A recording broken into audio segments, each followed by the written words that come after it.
আজকে আমাদের টক শোতে আজকে আমার টপিক হচ্ছে ইংলিশ পড়া। ইংলিশ আমরা প্রি স্কুল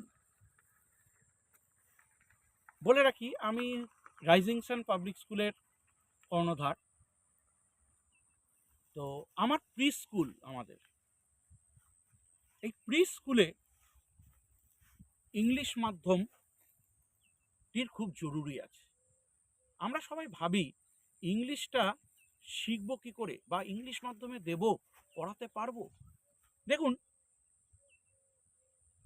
আমরা অন্তত রাইজিং সান পাবলিক স্কুল চেষ্টা করি সাধারণ মানুষের কাছে ইংলিশটাকে নিয়ে যেতে। মধ্যবিত্ত পরিবার যাতে পয়সা কড়ির দিক দিয়ে, আর্থিক দিক দিয়ে সাপোর্ট পায় রাইজিং সান পাবলিক স্কুলকে তৈরি করতে, মানে পড়াতে পারে ইংলিশ মাধ্যমে। ইংলিশ মাধ্যম জিনিসটি ভয়ের কোনো ব্যাপার নয়। বাচ্চাটি যদি রেগুলার স্কুলে যায় এবং ইংলিশ এনভায়রনমেন্ট পায়, তাহলে সে কিছুটা হলেও ইংলিশ শিখবে। শুধু স্কুল নয়, সঙ্গে দরকার গার্জিয়ানের হেল্প। কীরকম? আজকে ডেটে দাঁড়িয়ে একজন কেউ ইংলিশ শিখছে, সে বাড়িতে আমাদের স্কুলে এসে সে থাকছে 4 থেকে 5 ঘন্টা। টোটাল 24 ঘন্টার মধ্যে 20 থেকে 21 ঘন্টা সে বাড়িতে থাকছে, এবং যে এনভায়রনমেন্টটা সে পাচ্ছে আমার এলাকায়, সেখানে সব বাংলা। তাহলে সে ইংলিশে কথা বলবে কি করে? এটি হচ্ছে একটা বড় কোশ্চেন।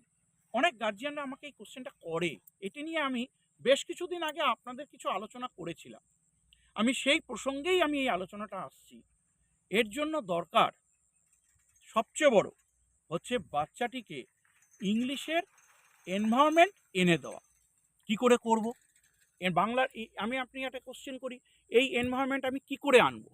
এই এনভায়রনমেন্ট আনতে গেলে আমাকে দরকার বাড়িতে আগে একটা টিভি ইনস্টল করা। এখন সব বাড়িতেই টিভি আছে, এবং ডিস্ক এর ছাতা লাগানো আছে সব বাড়িতে, বা কেবল কানেকশন আছে।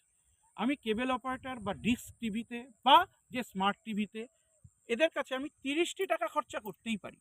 30 টাকা খরচা করলে ছোট বাচ্চাদের ক্ষেত্রে কার্টুন, আর বড় বাচ্চাদের ক্ষেত্রে চাইল্ড মুভির অনেক চ্যানেল আছে যেটা ইংলিশে হয়, বা ডিসকভারি চ্যানেল আছে যেটা ইংলিশে হয়। সেই চ্যানেলটিকে যদি আমরা আমাদের বাড়িতে নিয়ে আসি এবং প্রতিটি বাচ্চাকে যদি বেশিক্ষণ না, ঘন্টা 2-3 করে দেখাই, তাহলেই বুঝতে পারবো যে ইংলিশটির কতটি ইমপ্রুভমেন্ট আসছে। আমি আগেও বলেছিলাম আমরা হিন্দি শিখি টিভি থেকে, তাহলে কেন ইংলিশ নয়? ইংলিশও আমরা টিভি থেকে শিখতে পারি। আজকে একটা বাচ্চা বা একজন মানুষ, আপনি হয়তো হিন্দি বলেন টিভি থেকে শিখে। কীরকম? আজকে টিভিতে কিছু সিরিয়াল দেখেছেন, টিভিতে কিছু নানা রকম জিনিস দেখছেন, অ্যাড দেখছেন, নানা রকম গান শুনছেন, সেই দেখে আজকে আপনি হিন্দিটি শিখে ফেলেছেন এবং হিন্দি বইগুলোকে আপনি দেখতে যান। ঠিক সেরকম যদি আজকে আমরা ইংলিশটাকে ঠিক এইভাবেই, এখন বাচ্চাদের ক্ষেত্রে কার্টুন, আর একটু বড় বাচ্চাদের ক্ষেত্রে নানা রকম মুভিজ যদি আমরা দেখাতে পারি, তাহলে সেও আজ না কাল ইংলিশ। এটা বলার পরে গার্জিয়ান বলেছে, আমার বাচ্চা যে ইংলিশ চালাই ও তো কেমন একটা রকম হয়ে যায়। কিন্তু এই যে ওর হবেই অন্যরকম হয়ে যায়। আমি জিজ্ঞাসা করেছি অন্যরকম মানে কি?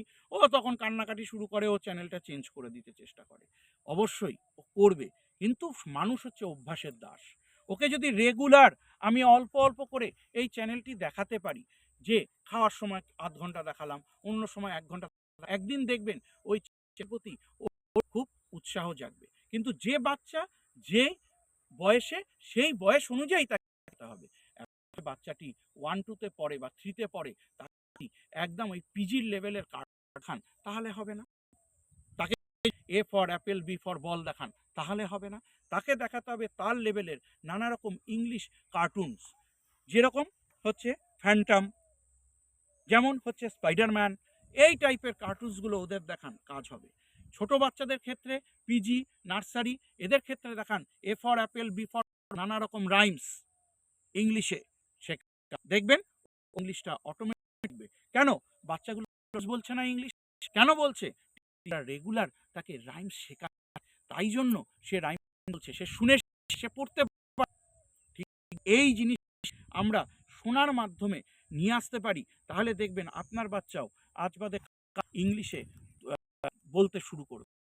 তো এই জায়গাটাতে আমি যে কথাটি বললাম, যে গার্জিয়ানটি আমাকে কিছুদিন আগে একটি গার্জিয়ান মিটিংয়ে বলল যে স্যার ইংলিশটা তো আমি 2 দিন করলাম আপনার শুনে, কিন্তু ও কিন্তু না ইংলিশটা পারলো না, মানে পেলো না চ্যানেলটাতে, ও বারবার ঘুরিয়ে রকম ইংলিশ পাচ্ছে। কোন ইংলিশের চ্যানেল পশু-পাখি ভালো, তাহলে কি ডিসকভারিটা দেবো যাতে ও ভালোবাসে? সেটি আপনাকে দুবার চেক করে দেখতে হবে। যদি দেখা যায় ও ডিসকভারি চ্যানেলটা ভালো, তাহলে ওকে ডিসকভারি দিন। যদি কার্টুন ভালোবাসে কার্টুন দিন, যদি ও মুভি ভালোবাসে তাহলে ওকে মুভি দিন। এটি হচ্ছে পুরোপুরি আপনার। দ্বিতীয়ত আরেকটি করা যায়, এখন আমরা যদি ইংলিশের বুক কিনে দিই। এক গার্জিয়ান আমাকে বলল আমরা টিভি মোবাইল খুব বেশি দেখি, তো কিভাবে আমরা ইংলিশ শিখব? হচ্ছে সর্বপ্রথম ইংলিশের বই কিনে রামায়ণ মহাভারত, কোনো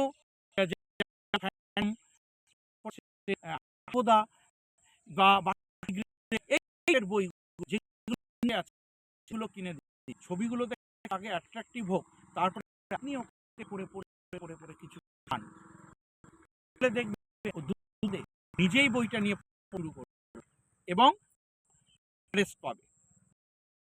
সেইভাবে আমরা ছোটবেলায় এর যে আমরা ঠিক হিসাবে ওদের জিনিসটি যায়, ওরা তাড়াতাড়ি ইংলিশটি। স্কুল বড় স্কুল বলে কোনো নেই, ইংলিশ এনভায়রনমেন্ট বলেও কোনো কথা। কারণটা হচ্ছে আমরা কেউ দিতে পারবো না, সেটা কোনো লাভ নেই। আমরা স্কুল বা আমরা স্কুলের তরফ থেকে ইংলিশ পারবো, যখন বাইরে আছে সে এনভায়রনমেন্ট ইংলিশ সেই পদ্ধতি আমি দেখবেন করে আমি বললাম চেষ্টা করে সে ইংলিশে বলতে বাধ্য। গল্পটা কখন শুতে যাচ্ছে এই সময় সে এই মহাভারত টোটালি পড়েছেন, তাতে কি হবে ওই গল্প শুনে ইংলিশটি কেউ ছোট ছোট সমাজে সেখানে গার্জিয়ান ছোট ছোট মত আমার কাছে বললাম, আপনার কাছেও এর থেকে বেটার কিছু থাকে আমাকে দিতে থাকবো বাচ্চাদের, যে বাচ্চা আর সবচেয়ে ইংলিশ ভয় চলবে না, এটি নিজের হিন্দিকে নিয়ে এসেছি, ঠিক সেইভাবেই আমরা ইংলিশ তুলে নিয়ে নেব। ইংলিশ কোনো ভয়ের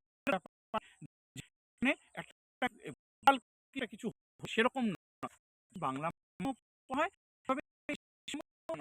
কিন্তু ইংলিশ শেখা বললাম, ইংলিশ শেখা আজকার যুগে ছাড়া পারছি, সেই জন্য ইংলিশে বলাও দরকার, লিখতে যাবে না বলতে হবে। তার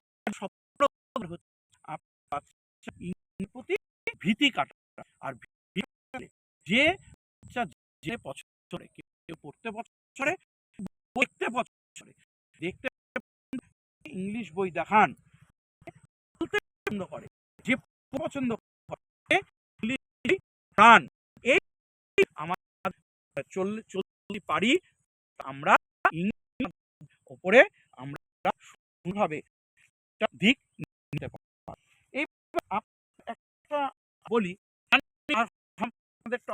অংশগুলো কেমন লাগে, কিন্তু আমি তুলে ধরতে চাই বাচ্চাদের কিভাবে দিকে নিয়ে যাবে। আমি নিয়ে কিছু মন্তব্য করেছি, এরকম করবেন যা আমি পারি যে